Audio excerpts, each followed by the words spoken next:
करते हैं। Today's topic is definite integration. तो डियर स्टूडेंट्स, आज हम लोग फर्स्ट ऑफ ऑल ये देखने वाले हैं कि डेफिनेट इंटीग्रेशन होता क्या है। इसके लिए हम लोग देखेंगे डेफिनेशन ऑफ डेफिनेट इंटीग्रेशन। जैसे कि लास्ट प्रीवियस टॉपिक क्या था अपना, इनडेफिनिट इंटीग्रेशन। इनडेफिनिट इंटीग्रेशन को उसके एक पर्टिकुलर नेचर की वजह से हम इंडेफिनिट बोलते थे। और definite integration by the name is it clear that इसकी वैल्यू ना फिक्स्ड होगी, हमेशा कांस्टेंट नहीं होगी। इसलिए इसको क्या बोलेंगे हम लोग, डेफिनिट इंटीग्रेशन। ये फाइंड कैसे कर सकते हैं, तो यहाँ पे देखते हैं हम लोग। सबसे पहले देखेंगे definition of definite integration. Definition of definite integration, is that clear? Yes, Definition sir. of definite integration.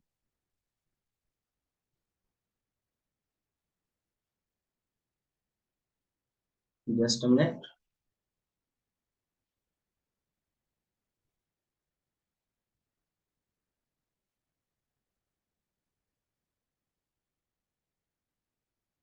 तो फर्स्ट ऑफ ऑल डेफिनेशन क्या होना चाहिए इसका, कैसे हम डिफाइन करें। हमने एक एफ एक्स फंक्शन सपोज कर दिया है कि f X is a continuous function. F X is a continuous function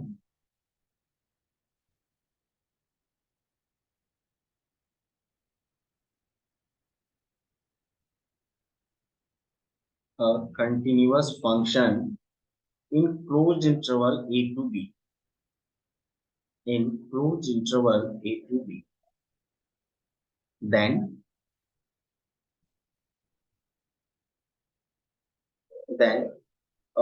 integral a to b, then integral a to b fx dx is called definite integration, is called the definite integration. अगर आप गौर से देखो इस integrand को, तो आप एक चीज ऑब्जर्व कर रहे हो, ये इंडेफिनिट इंटीग्रेशन में कहीं भी ए और बी अपने रोल में नहीं था। यहाँ पे ए एंड बी को हमने एक्स्ट्रा ऐड किया है, क्लियर है ना। एक वैल्यू पुट की है अभी यहाँ पे, अभी कांस्टेंट है आपका प्रेजेंटली, है ना। वेरिएबल भी हो सकता है, वो बाद की बात है, वो देखेंगे। A to B F x D X is called the definite integration, और you can say definite integral of F X, और क्या बोल सकते हो आप, definite integral of F X. Is that clear कवर? Between the limits A and B, between the limits a and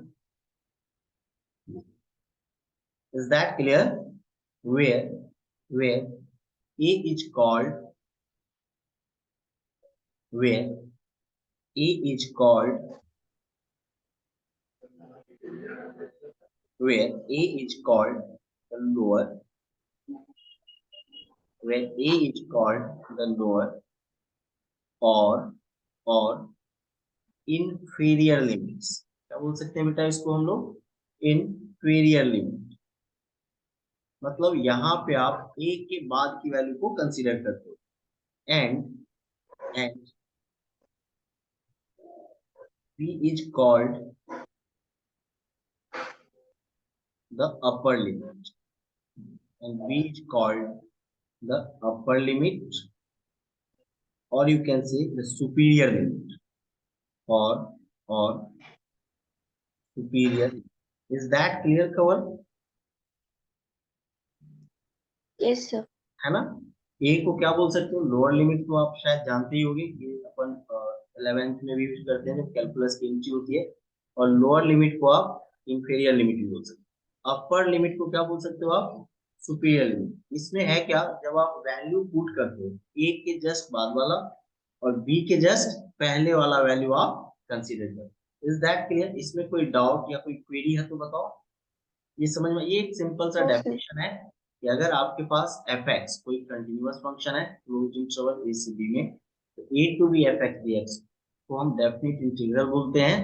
जहां पे ए और b limits of the integration कहलाता है। ए को अपन लोअर लिमिट और इंफीरियर इंफीरियर लिमिट बोलते हैं, एंड बी को हम लोग अपर लिमिट और सुपीरियर लिमिट बोलते हैं। अब इसका इवैल्यूएशन कैसे हुआ होगा, इसके लिए हम लोग देखेंगे न्यूटन्स लेबनिज फॉर्मूला। क्या देखने वाले हम लोग, second point, Newton Newton Lebanese. Left. तो क्या है देखो, Newton Lebanese formula.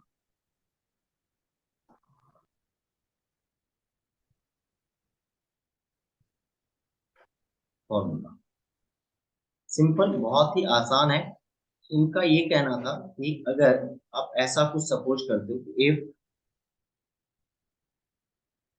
fx is continuous in closed interval a to b, if fx is continuous, if fx is continuous in closed interval a to b and integral of fx dx equals to phi x, ऐसा उसने बोला, integral of fx dx equal to phi x। और इसको मैं फिर से mention कर देता हूँ यहाँ से, and integral of fx dx equal to phi x, then क्या कहा उन्होंने, उन्होंने कहा a to b fx dx is equal to phi of b minus phi of a। is that clear? ये करते हो आप phi of a into phi of a। is that clear बेटा, ये समझ में आया आप लोगों को? इसमें कोई डाउट या कोई क्वेरी है तो बताओ। कवल नो सर। है ना, क्योंकि इंडेफिनिट इंटीग्रल एक्चुअली उन्होंने जो बोला, उन्होंने क्या कहा कि ए से बी में अगर कोई फंक्शन एफ एक्स कंटिन्यूअस है और एफ एक्स का इंडेफिनिट इंटीग्रल पता है आपको, जैसे फाई एक्स, तो डेफिनिट में सिंपली करते क्या है, एक बार हम अपर लिमिट को पुट करते हैं माइनस देन लोअर लिमिट को उसी फंक्शन में पुट कर देते हैं। क्लियर ना? ये थ्योरम है। इस थ्योरम को समझते हैं दो केस में, जब लिमिट वेरिएबल हो और जब लिमिट कांस्टेंट। कैसे हम समझेंगे तो देखते हैं यहाँ पे कैसे हम इसको एग्जीक्यूट करेंगे। तो देखो थ्योरम हम देख रहे हैं यहाँ पे,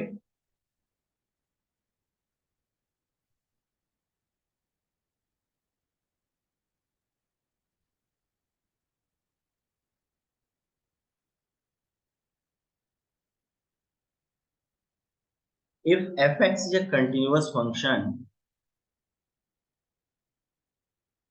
if fx is a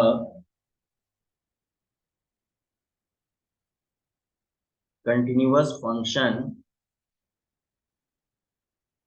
and phi of x equal to a to x ft dt,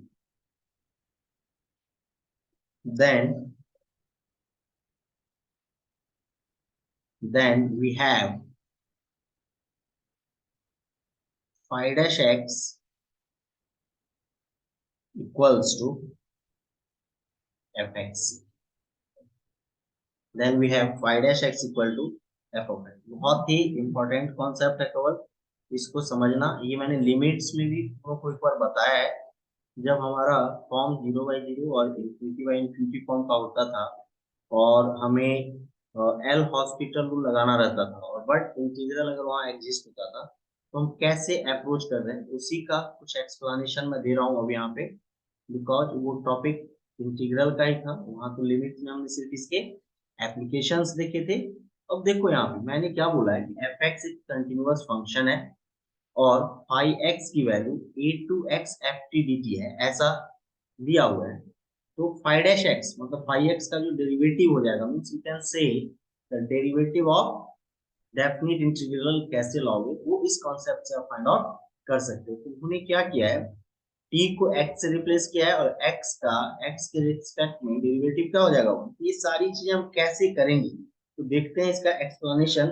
हमने सपोज कर लिया let integral of f t d t, क्या बोल दिया मैंने, integral of f t d t equal to g t plus, ऐसा मैंने suppose कर लिया है कि एफ टी का जो इंटीग्रल है वो जी टी है, कोई फंक्शन आ रहा है जो कि टी पे डिपेंडेंट है। मुझे बताओ अगर ऐसा है देन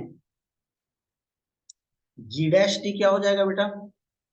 दोनों तरफ अगर आप t के रिस्पेक्ट में डिफरेंशिएट कर दो तो राइट हैंड साइड क्या बन जाएगा, g dash T plus zero, and left hand side कवर एफ टी बन जाएगा क्या, because integration is the reverse और inverse process of differentiation and vice वर्सा।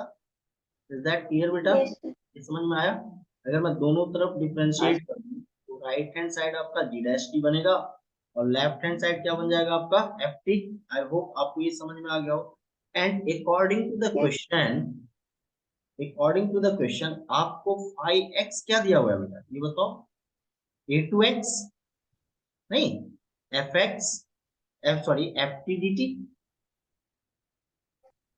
तो अगर मैं कुछ देर के लिए लिमिट भूल जाऊं तो मुझे बताओ what is the integral of f t d t. क्या मैं एफ टी के नजदीक जी डैश टी बोल सकता हूँ क्या कवल, नहीं, यस सर। नहीं एफ टी के जगह मैं जी डैश टी बोल सकता हूँ क्या, या ए टू एक्स एफ, अच्छा एफ, आप यहाँ पे देखो कवल एफ टी डी टी के इंटीग्रल को आपने जी टी ही तो बोला है, तो g t yes plus sir. C into a to x चलेगा। अब लिमिट पुट करना है तो देखो, तो मुझे G dash five dash X की वैल्यू चाहिए, इसकी वैल्यू कितनी हो गई, G of x minus G of A plus C, और माइनस सी क्या हो जाएगा cancel, therefore five dash X की वैल्यू क्या हो जाएगी, तो जी डैश एक्स नहीं हो जाएगी। और हाँ जी यस डैश सर। एक्स को आप क्या बोल सकते हो, अगर G dash T F T है तो जी डैश एक्स को हम एफ एक्स नहीं बोल सकते हैं केवल, from one. Yes that clear बेटा, ये समझ में आया आपको। सर, ये 5x की वैल्यू होगी ना? फाइव डैश एक्स की होगी ना केवल, फाइव एक्स की वैल्यू तो बेटा आपका जी ऑफ एक्स माइनस जी है ना, आपने आपने डिफरेंशिएट किया ना, हाँ हाँ सर, हाँ सर। ये देखो ना केवल फाइव एक्स की वैल्यू तो आपने प्रीवियस स्टेटमेंट में फाइंड आउट कर रखा है ना। फाइव ऑफ एक्स आपका क्या है, G yes of x minus G of A. जब आप दोनों तरफ डिफरेंशिएट करोगे रिस्पेक्ट टू एक्स तो आपको क्या मिलने वाला है, आपको मिलने वाला है in that case g dash x, और जी ऑफ ए तो कांस्टेंट है उसका डेरिवेटिव जीरो हो जाएगा, नहीं, G dash five dash X equal to हाँ G dash X, G dash T की वैल्यू अगर एफ टी है तो जी डैश एक्स की वैल्यू एफ एक्स नहीं हो सकती है। यस सर, वो मैंने अब डबल देखो लिखा केवल था इसलिए। यहाँ पे ऑब्जर्वेशन क्या है, यहाँ पे x एक सिंगल वेरिएबल है, इट मे बी कि x के जगह पे फंक्शन ऑफ x हो जाए और a के जगह पे भी फंक्शन ऑफ x हो जाए, मतलब a और x के जगह पे दो फंक्शन हो जाए। इसी रिजल्ट को हम जनरलाइज्ड कर देते हैं, क्या कर देते हैं बेटा, जनरलाइज्ड। क्या होगा सर जनरलाइज्ड, देखते हैं, इसी को बोलते हैं हम लोग Newton's Leibniz formula. Generalised result देखते हैं यहाँ पे सिस्टम में।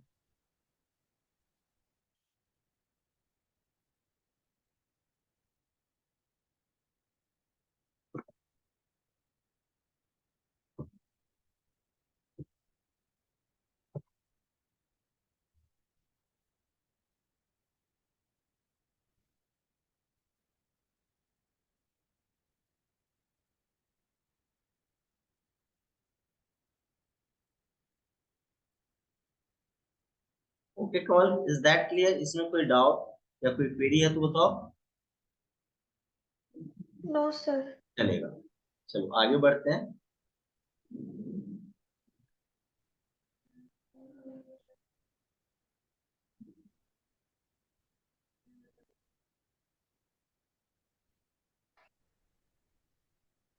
The generalized form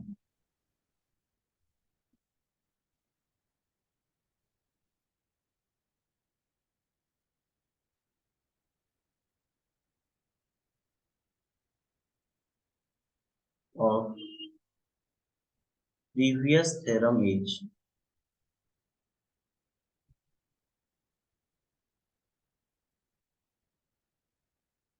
देखो तो केवल ऐसा मैं बोल सकता हूँ कि मुझे दिया हुआ है phi of x equal to, if phi of x equal to integral f x D x, f x D x. और मान लो यहाँ पे मुझे दिया हुआ है एच एक्स, और यहाँ पे मैं मान लेता हूँ कुछ जी एक्स को हमने यूज किया है लास्ट वाले में ना, तो क्या है, अपन क्या सपोज कर ले, पी ऑफ एक्स सपोज कर लेते हैं, p of x to h of x D x, इसका इंटीग्रल चाहिए तो देन इसका इंटीग्रल क्या हो जाएगा, केवल बता सकते हो आप कैसे करोगे इसका, सॉरी इसका डेरिवेटिव क्या हो जाएगा, फाई डैश एक्स की वैल्यू हो जाएगी, यहाँ देखो एफ ऑफ एक्स को आप रिप्लेस कर दो अपर लिमिट से, क्या हो जाएगा F of H x into derivative of hx, that is h dash x minus f of gx, sorry gx नहीं, f of px यहाँ पे सपोज किया मैंने, f of px into p dash x। ये फॉर्मूला बहुत ही important है, बहुत ही useful है, और आपने अप्लाई भी किया हुआ है। एक्चुअली इसका जो ओरिजिन है वो यही है, इसी टॉपिक से डिराइव हुआ है, आपने देखा भी होगा। ज्यादा टाइम लेंगे नहीं अपन इस पे, फास्टली इसका एक्सप्लेनेशन भी हम लोग देंगे। देखो according to the question cover, हम लोग के पास फाइव एक्स की वैल्यू तो था ही प्रीवियसली, नहीं फाइव एक्स की वैल्यू तो बेटा अपन ने फाइंड आउट कर लिया था ना, आई थिंक जहां तक मुझे याद है, G of x minus G of A, याद करो कवन, यस फाइव डैश एक्स की वैल्यू फाइव, सॉरी हाँ फाइव ऑफ एक्स की value G of x minus G of A था। तो मुझे बताओ फाइव डैश एक्स की वैल्यू यहाँ पे इस क्वेश्चन की, एक मिनट थोड़ा सा करेक्शन है, एक फाइव ऑफ एक्स की वैल्यू थी G of T plus C, am I right, और लिमिट चेंज हो गया, वहां ए टू एक्स था, यहाँ पे पी ऑफ एक्स से एच ऑफ एक्स है कवन, yes sir am I right. मुझे बताओ in that case what should be the value of phi of X, that is ji of H X, am I right, minus G yes sir of p of x. Is that clear बेटा? Yes sir मुझे अब बताओ जी five dash x क्या होगा कवन, what should be the value of five dash x, that is ji of x का derivative देखो तो जी डैश एक्स होगा, means g of g dash h of x, और एच एक्स का डेरिवेटिव क्या होगा h dash x, h dash g of p of x का g dash p of x बेटा, एंड पी ऑफ एक्स का derivative क्या होगा कवर पी डैश एक्स। अब पी इसलिए आप याद करो कवर, थोड़ा देर पहले जब अपन इसका प्रूफ किया था प्रीवियसली, तो हमने जी डैश टी की वैल्यू एफ टी लाई थी क्या, है ना, तो अगर G dash X F T है तो जी dash H X F of H X होगा क्या, am I right, into H dash X minus F of P X into P dash X. Is that clear बेटा? इसमें कोई doubt या कोई query है तो बताओ आप। ये जो न्यूटन्स लेबनिज फॉर्मूला जो कि हम ब्लाइंडली यूज करते थे, उस समय हमें प्रूफ पता नहीं था, तो ये कहाँ से एक्चुअली आया है, ये समझ में आया क्या अब आपको कवल? हाँ सर बस दैट्स इट, ये दो कंसर्न था। अब यहाँ पे मैं पूरे अभी तक का डेफिनेट इंटीग्रेशन का जो डेफिनेशन है, इसका कंप्लीट एक्सप्लेनेशन में with in a seconds summarise करवा देता हूँ सिंपल। जब आप इंडेफिनिट इंटीग्रेशन लोअर और अपर लिमिट पुट कर देते हो, इन दैट केस इंटीग्रैंड की वैल्यू कांस्टेंट हो जाती है, फिक्स्ड हो जाती है, डेफिनिट हो जाती है। That's why such type of integration is known as definite integration. Is that clear बेटा? ये समझ में आया? डेफिनिट इंटीग्रेशन की वैल्यू आप इवैल्यूएट कैसे करोगे, it depends on the limits. अगर डेफिनिट इंटीग्रेशन की वैल्यू कांस्टेंट है, simply upper limit lower limit put करते हैं और डिफरेंस ले लेते हैं, अपर लिमिट पुट करते हैं देन माइनस साइन देते हैं लोअर लिमिट, यहीं पे हमने इसी टॉपिक में ये देखा कि अगर कोई फंक्शन का इंटीग्रल दिया हुआ है इंटीग्रल के फॉर्म में, तो मुझे उस फंक्शन का डेरिवेटिव चाहिए। मुझे उस फंक्शन का क्या चाहिए बेटा?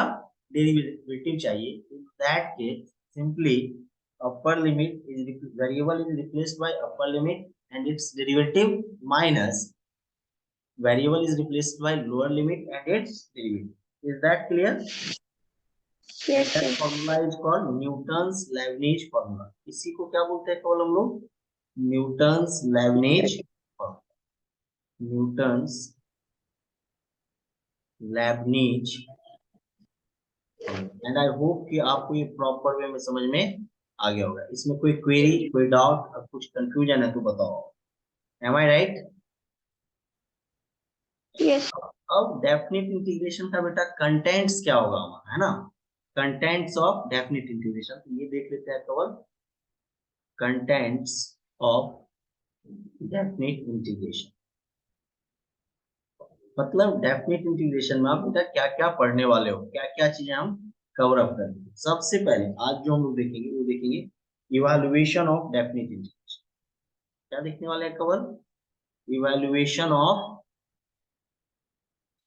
Definite integration. ये बहुत ही सिंपल, मींस जो आप इंडेफिनेट इंटीग्रेशन पढ़ के आए हो उसी को इवैल्यूएट करना है, लिमिट्स पुट करना है और फाइनल वैल्यू आपको बताना है। ये टॉपिक आप ये मान के चलो कि आपको आता है।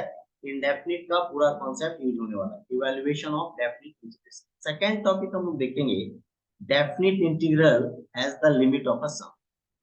Definite integration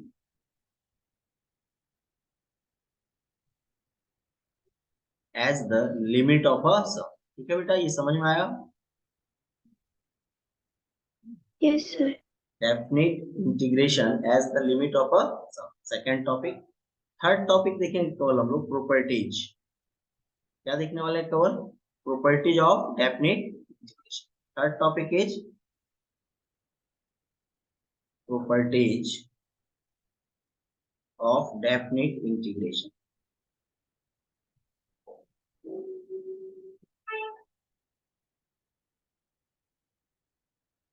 and last topic हम लोग देखेंगे इट्स एप्लीकेशन कवर। क्या देखने वाले हैं लास्ट टॉपिक हम लोग? Applications.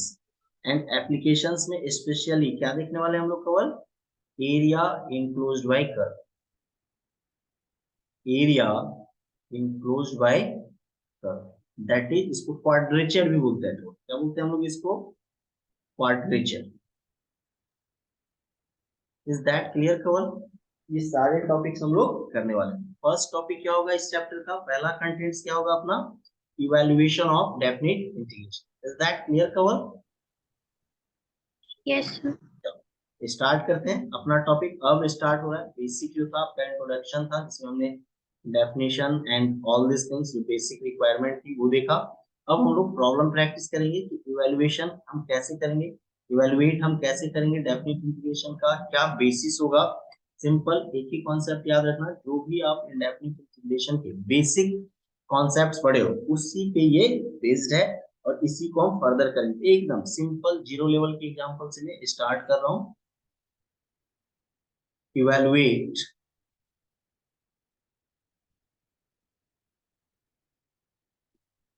integral of -1 to 2 x square dx। है इजी केवल, बहुत ही आसान। क्या ये एक तरीके से देखा जाए डेफिनिट इंटीग्रेशन है क्या? क्या Yes, वे होगा, sir. क्या अप्रोच होगा केवल वो देखते हैं हम लोग। चलेगा? हमने सपोज कर लिया कि let i equals to -1 to 2 x square dx।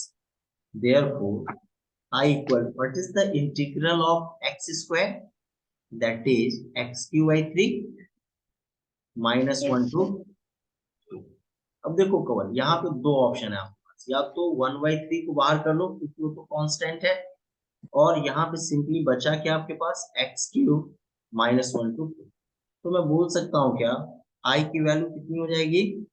1/3 x cube means 2 whole cube minus -1 whole cube 1/3 into 2 का क्यूब क्या हो जाएगा बेटा?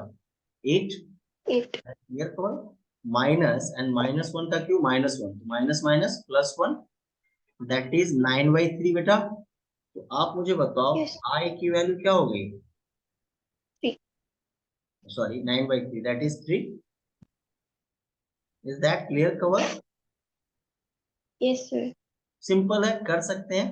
केवल एक चीज याद करो, मैंने आपको ना इंडेफिनिट इंटीग्रेशन जब पढ़ाया था तो वहां पे ना इंडेफिनिट इंटीग्रेशन का ज्योमेट्रिकल मीनिंग भी बताया था, कुछ याद आ रहा है?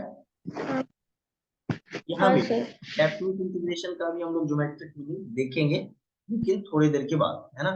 पहले कुछ क्वेश्चंस प्रैक्टिस करेंगे एंड देन हम उसका ज्योमेट्रिकल मीनिंग भी देखने वाले हैं। चलो पहले तो कुछ और क्वेश्चंस लेते हैं। Next stage,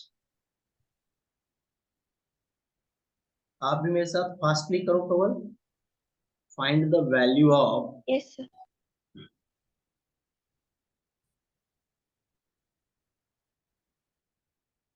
integral 0 to 1 1 upon 1 plus x squared dx.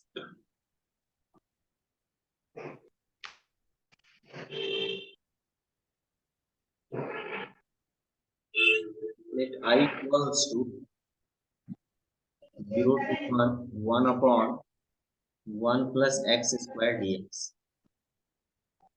Therefore I की वैल्यू क्या हो जाएगी, 1 upon 1 plus x square that is tan inverse x 0 to 1, that is tan inverse 1 minus tan inverse 0. Is that clear बेटा? तो final answer क्या हो गया Yes, बताओ, sir. tan inverse 1 is 5. 5/2, tan inverse 0 is 0, that is final answer is 5/2। and I hope आपको समझ में आ गया होगा कि definite Yes, integration sir. Use कैसे करें। अब ये तो चलो बेसिक लेवल की चीज है, अब थोड़ा सा हम लोग इंडेफिनिट इंटीग्रेशन के अच्छे अच्छे कॉन्सेप्ट की कुछ क्वेश्चंस लेते हैं। चलो देखते हैं यहाँ पे। नेक्स्ट स्टेज, इवैल्यूएट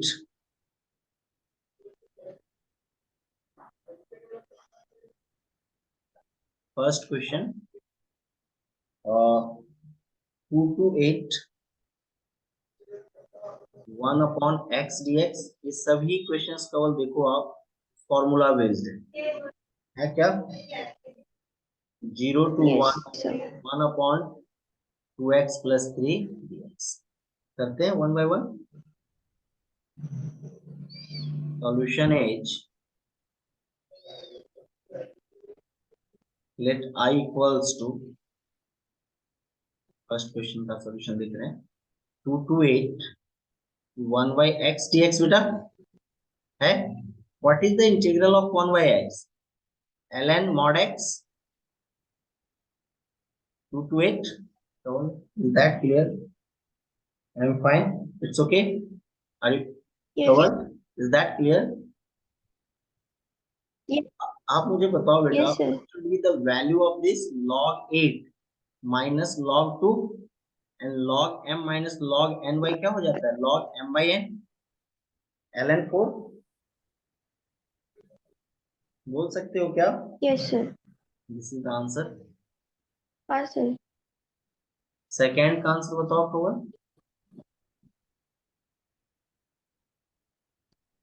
0 से 1 dx upon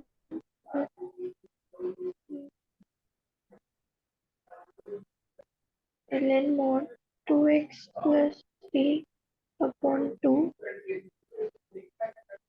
0 से What is the integral of 1 upon 2x plus 3 ln mod 2x plus 3 by 2. upon 2 0 to 1? Is that clear cover? Yes, finally I की वैल्यू बेटा क्या हो जाएगा, हाफ टू कांस्टेंट yes, है आपका, 2 put करोगे तो ln 5 आ जाएगा क्या कवर, और 0 पुट करोगे तो ln 3, half of ln 5/3। Is that clear cover? yes, Therefore yes, integral sir. is 1/2 ln 5/3।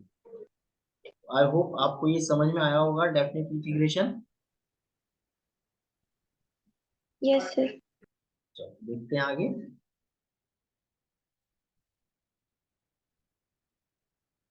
Yes sir. चलो नेक्स्ट क्वेश्चन के लिए अप्रोच करते हैं अब।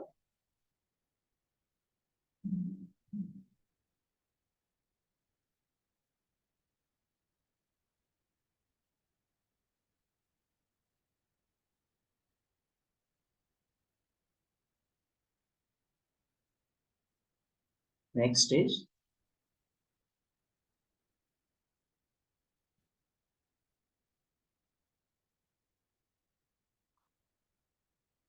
evaluate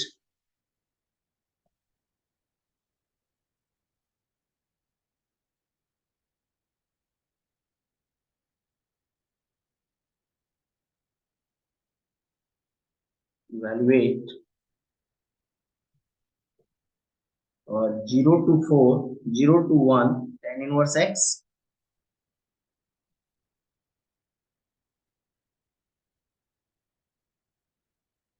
dx, and second one is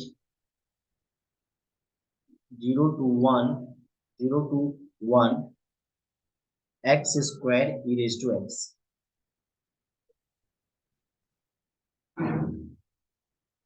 ठीक है, तो कर सकते हैं क्या ये दोनों क्वेश्चंस? यस, होना चाहिए अपने से। Yes sir. ये बताओ, फर्स्ट क्वेश्चन तो इजी है, tan इनवर्स x का इंटीग्रल पता है, याद है तुम्हें, या फाइंड आउट करोगे आप? अगर आप थोड़ा सा देखो तो tan इनवर्स x का इंटीग्रल कैसे लाते हैं तो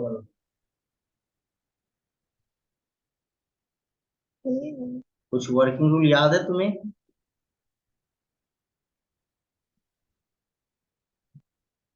कैसे काम चलेगा बेटा ऐसे में? Let I equal to 0 to 1 tan inverse x dx। क्या होगा बेटा इंटीग्रल tan इनवर्स x का, या फिर कैसे लाओगे आप, कुछ याद है? इसके दो मेथड है, एक तो डायरेक्ट फॉर्मूला याद रखो, 0 to 1 tan इनवर्स x का इंटीग्रल होता है x tan inverse x minus 1/2 log mod 1 plus x square. ठीक है बेटा। और दूसरा मैंने बताया था, कितनी बार रटवाया है आप लोगों को, कि अगर सिंगल इनवर्स ट्रिग्नोमेट्रिकल फंक्शन हो या सिंगल लॉगरिथमिक फंक्शन, दोनों ही सिचुएशन में दूसरा फंक्शन हम क्या ले लेते हैं, 1, and integration by parts apply कर देते हैं। चलो देखो यहाँ पे कैसे अप्रोच करेंगे।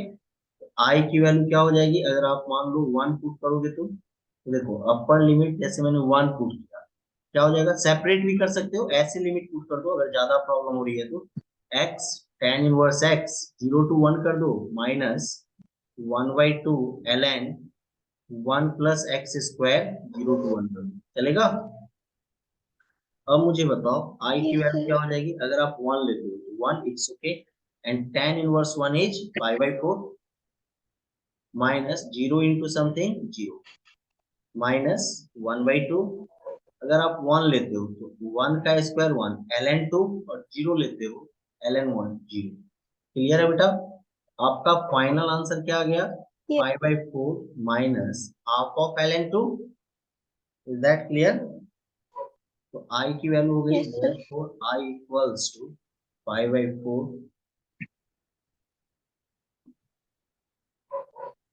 i की वैल्यू हो गई 5/4 माइनस 1/2 इंटू ln। क्लियर? इसमें कोई डाउट या कोई क्वेरी है यस तो सर। No sir. कर सकते हो आप इसको। सेकेंड क्वेश्चन का क्या होगा वे बेटा, सेकेंड क्वेश्चन आप कैसे अप्रोच करोगे? फिर उसमें तो डायरेक्टली बाय पार्ट लगा सकते हैं ना। और कोई ऑप्शन है आपके पास? अगर मान लो बाई पार्ट्स तो ठीक है लगा सकते हैं, और कोई दूसरा ऑप्शन है आपके पास?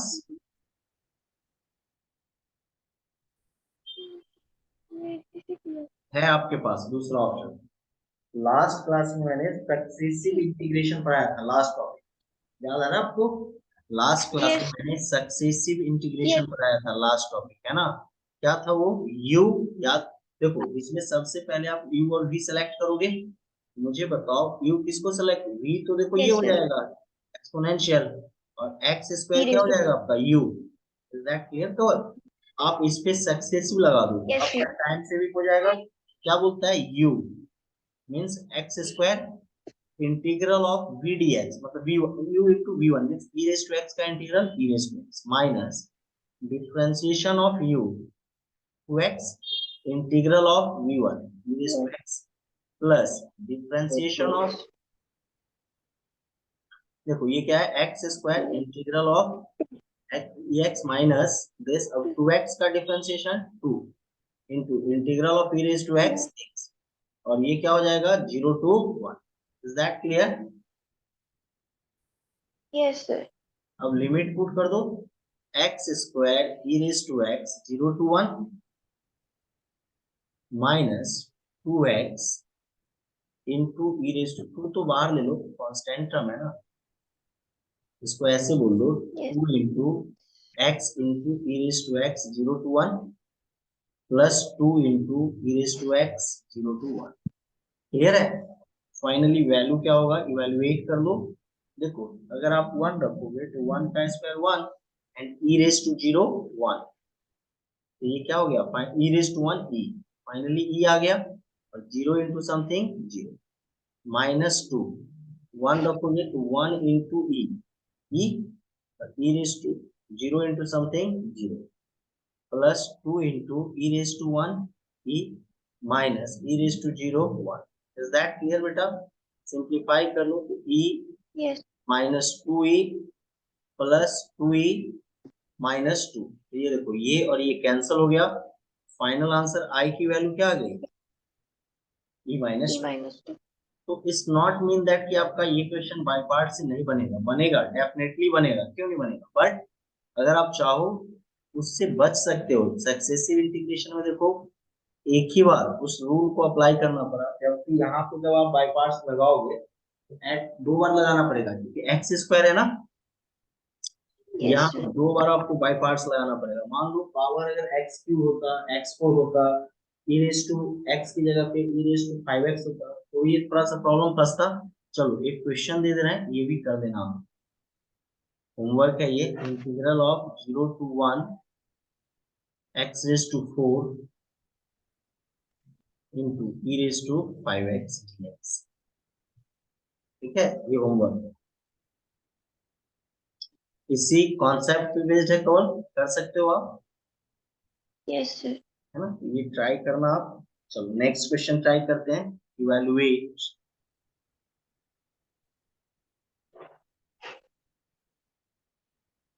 Integral of 0 to pi by 4 tan square x dx। कैसे करेंगे कवर इसका integral tan square x dx का? Sec square x minus 1 लिख के यस कर यस, लेंगे. बिल्कुल सही बेटा। Let i equal to 0 to pi by 4 tan square x dx, और इसको क्या बोल दो आप, 0 to pi by 4 sec square x minus 1। and what is the integral of sec square x?